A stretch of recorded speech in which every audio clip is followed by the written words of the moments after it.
আমি জানি না যে বাংলাদেশ কি একমাত্র দেশ নাকি পৃথিবীতে আরো এমন দেশ আছে যে টাকা কামাবে এই দেশ থেকে, জনপ্রিয়তা হবে এই দেশে, আর পরবর্তী সময় সেই কামানো টাকা পয়সা জনপ্রিয়তাকে পুঁজি করে পৃথিবীর অন্য দেশে গিয়ে নাগরিকত্ব নেবে। সিনেমাতে দেশপ্রেমে দৌড়াদৌড়ি করে, কিন্তু বাস্তবে এরা ভিন দেশেরই নাগরিক হতে চায়। আমাদের চলচ্চিত্র অঙ্গন, সঙ্গীতাঙ্গন, খেলোয়াড় অঙ্গন, কোনো অঙ্গনে কিন্তু আর এগুলোর অভাব নাই। রাজনৈতিক অঙ্গন, যে দিন শেষে এরা ক্ষমতায় থাকাকালীন অথবা সুদিনে এমন কর্মকাণ্ডই করে যে দুর্দিনে গিয়া বিদেশের সিটিজেন নিয়ে সেখানে বসবাস করবে, আগে থেকে ঠিক করা থাকে। তবে কপাল পড়েছে কিছুটা নায়িকা মাহিয়া মাহি এবং জয়ের। এখন কিভাবে কপাল পড়ল? নায়িকা মাহিয়া মাহি তিনি বেসিক্যালি আওয়ামী লীগের পক্ষ থেকে বাংলাদেশে নির্বাচন করার চেষ্টা করেছেন এবং কি বিএনপিকে নিয়ে কবিতাও বানাইছিলেন, যে বিএনপি খাম্বালারে আর না, মানে অনেক ধরনের বক্তব্য দিয়েছিলেন। তো সরকার পতনের পর আস্তে ধীরে বাংলাদেশ ছেড়ে চলে গেছেন এবং কি শাহরিয়ার নাজিম জয় তিনিও বাংলাদেশ ছেড়ে চলে গেছেন।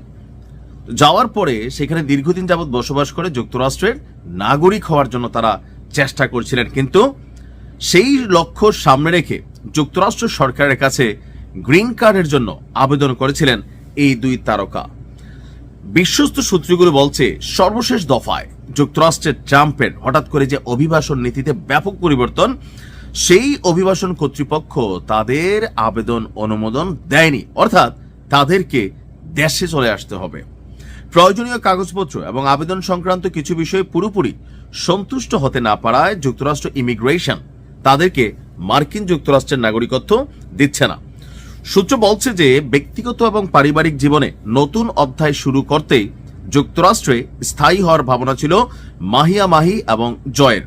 সেই অনুযায়ী তারা সব প্রস্তুতি নিয়ে আবেদনপত্র জমা দেন, কিন্তু যাচাইয়ের সময় অতিরিক্ত তথ্য এবং নথির ঘাটতি দেখায় আপনার গ্রিন কার্ড প্রক্রিয়া থেমে গিয়েছে।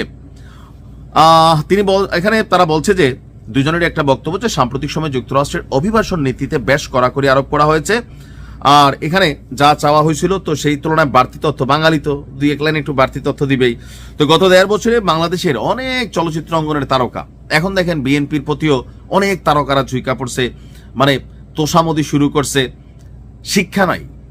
আমার কাছে মনে হয় যে খেলোয়াড়, তারকা, শিল্পী তাদেরকে রাজনীতির বাহিরে থাকা উচিত, কারণ তারা যদি রাজনীতিতে ইনভলভ হয় তাহলে পরবর্তী সময় তাদের কপালে শনি লাগে।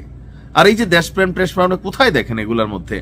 বাংলাদেশ একমাত্র দেশ, ভারতের নাগরিকরা দেখেন, যদি কোনো নায়ক নায়িকা, এই যে অক্ষয় কানাডার নাগরিকত্ব ছিল, ছাইরা দিতে বাধ্য হয়েছে যে তুমি ভারতের নাগরিক, তুমি কানাডার সিটিজেন নিছো, তোমার ছবি আমরা বয়কট করবো। পুরো ভারত জুড়ে কিন্তু বিক্ষোভ হয়েছিল, ছাইরা দিছে কানাডার নাগরিকত্ব। আর আমাদের বাংলাদেশে মানে দিন শেষে নায়ক নায়িকা হয়ে একটু পুঁজি টুজি বানায়, কে এক একজন এক এক ধান্দায় হাঁটে, আর একদম লাস্টে গিয়ে বিদেশে গিয়ে সিটিজেন টিটিজেন নিয়ে আবার এই দেশে আসে, ব্লগ করে। এই যে দেখেন না, এখন যখন নাটকে ভাত পায় না তো ব্লগার হচ্ছে, বাংলাদেশে আসতেছে, কেউ ফুড ব্লগার, কেউ এই ব্লগার, কেউ তমক ব্লগার, এগুলা করে করে বাংলাদেশ থেকে পয়সা নিয়ে আমেরিকাতে ঢুকাচ্ছে, আর ওইখানে তাদের বউ বাচ্চা, জীবন টিবন, জামাই টামাই নিয়ে ভালোই আছে।